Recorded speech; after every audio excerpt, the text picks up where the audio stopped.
Hey everybody, welcome back to another unboxing video. This one is going to be of the studio series Megatron from the first Transformers movie.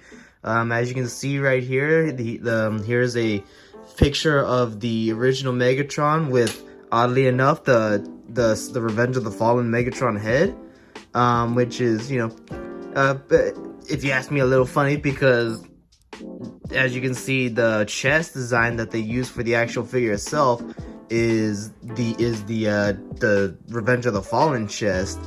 So it's just kind of weird that they can't really get this design right. But other than that, I mean, I've seen pictures of this guy. Other than the legs, this guy looks really cool. I saw him at my local Walmart. He's about 30 bucks.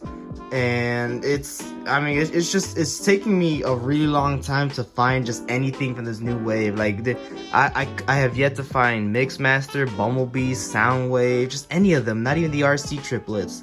So this is literally the first figure of this new wave that I've gotten.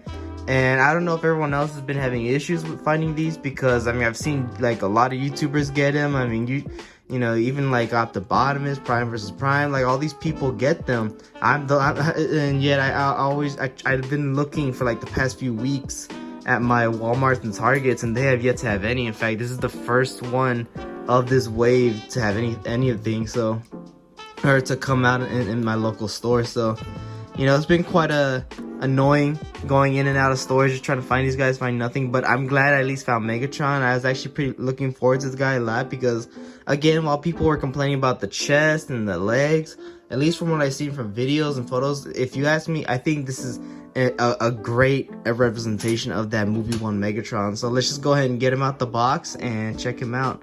So I'm gonna cut that open right there. And I think his yeah, it's just the Mission City. I think that came with Jazz from that release. But yeah, that's the background that they put for him. I'm gonna put the box down here, and here he is. Let's see. I think what am I gonna do? I think I'm gonna go ahead and cut the video, and then when I come back, we'll see Megatron out of the box. Alright guys, and here we are with the Megatron figure, and as you can see, this guy is pretty, in my opinion, pretty streamlined, very shiny of course, and I think a really good figure just overall. Now, I haven't transformed him yet, so I don't know how good his transformation is, though again, I have seen videos of him. It looks like his alt mode again is very accurate to what we see on screen. The articulation is pretty good. He has actually a very big, a lot of articulation on him. Very good range of articulation. You know, just even like you can get his arms to go that far out. You can swivel his arms 360. They have a 90-degree elbow bend. I mean, that's just on the arm alone. I mean, just, you know, the legs, they can go out pretty far. They can go up and down pretty far. Pretty good bend, actually a really good bend. And there's even this really cool, they have like a foot or a toe joint of some kind to get him in even better poses. So as articulation wise, it's pretty good. I would say painting wise, this guy looks great. He's just like, I mean, as you can see, it's not even that bright in my room, and he's just reflecting all kinds of light off him. Now that could be a turn off for some people. I mean, I know Megatron wasn't that shiny in the film, but I think for many this will be, you know, this will be a good thing, because, you know, people have been complaining that at least with like the first Megatron, he wasn't, like, the plastic they used was just plain gray plastic, where here they're finally going with silver. So I'm pretty sure that a lot of people will be happy about that.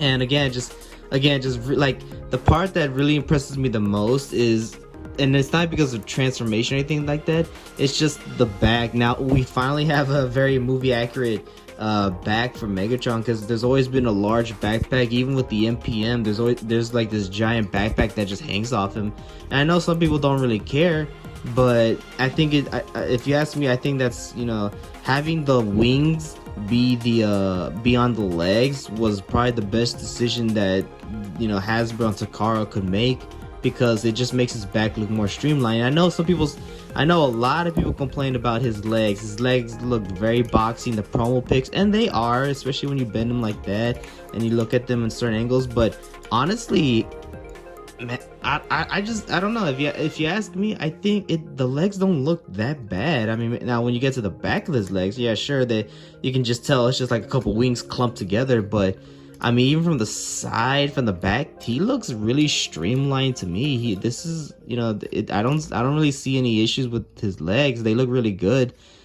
And even if you do have a problem with the legs, honestly, I think if you just take the wings out, it'll make it more streamlined.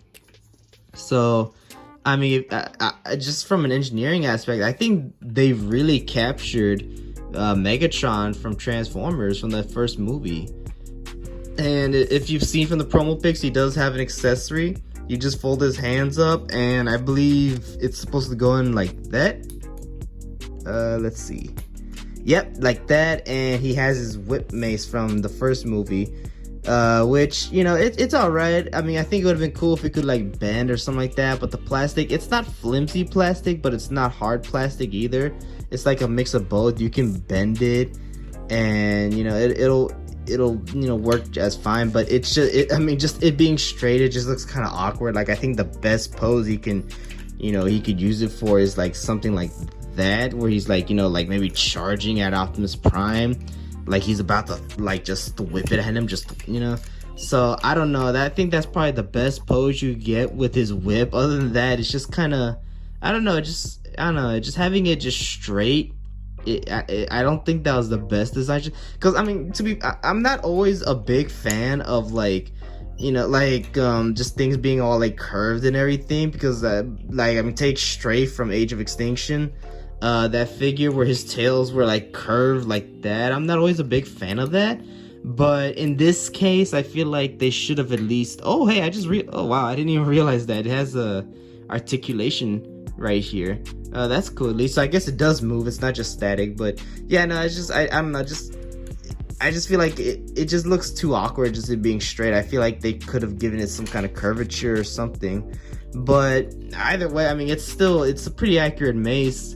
Because I mean, if you remember from the movie, I think it was basically his claw hand that just like kind of transformed and like kind of compressed and became like this, just like crazy looking, like I think it's a mace. I'm not sure what other weapon it could be, but yeah. And yeah, I mean, there's not really much to say. I mean, he's just a really good looking figure. I have Optimus Prime right here. I don't have any other figures because they're all kind of clumped together in my collection.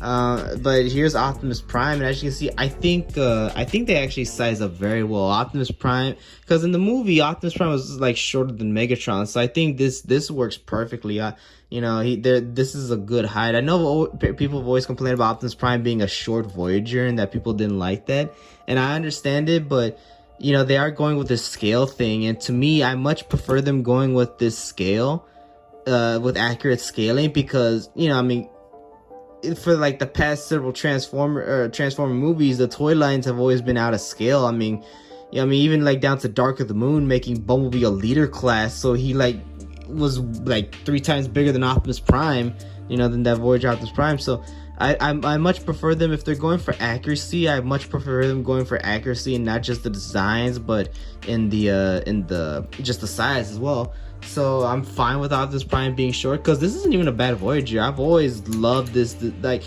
just in terms of like Voyagers for Optimus Prime, I think this is probably the best one for Optimus Prime, because it manages to capture that look, and without having like that much. I mean, he has a backpack right here, but it's just really it's a gap. But I mean, honestly, it still compresses really nice, and everything folds up very well. And again, it just looks accurate. Same with this guy. There might be some, stuff hanging out here and there that may not be perfect, but just in terms of accuracy and detail and everything, I think Hasbro and Takara, they knocked it out the park with these figures. And I just hope that I can get my hands on Mixmaster. I can get my hands on the new Bumblebee, on Soundwave, even Roadbuster. I'm excited to get Roadbuster. Not Demolisher, Scavenger, but the one I'm really looking forward to, which I think everyone's looking forward to, is Soundwave, or not Soundwave, although I am looking forward to him too, Shockwave, because I think everyone's been wanting a Shockwave from Dark of the Moon. I mean, that was just, even if he didn't do much, his design was just really cool, and it was just awesome. So, you know, and we haven't gotten a proper Soundwave in a while, or at all. You know, the best we had was Voyager, and even then. So you know, they finally made a leader class Shockwave that's like, oh my god, just looks 100% accurate to the movie. And I just wish that my darn Targets and Walmarts, that they would just get him already, because I want to buy him. I don't care if he's $50, I'll spend it. You know, I really want that Shockwave, and so I'm really annoyed that they haven't gotten him yet. But yeah, I mean, so I'm excited to get the rest of this wave if it comes out. I mean, and you never know. But that's about it. I'm just rambling at this point. So that, you know, I hope y'all enjoyed. And if y'all see pictures of my sculptures, my collection, whatever, just be sure to check out Giovanni Arts and Collectibles. And that's about it. So thank y'all for watching, and have a great day. Bye.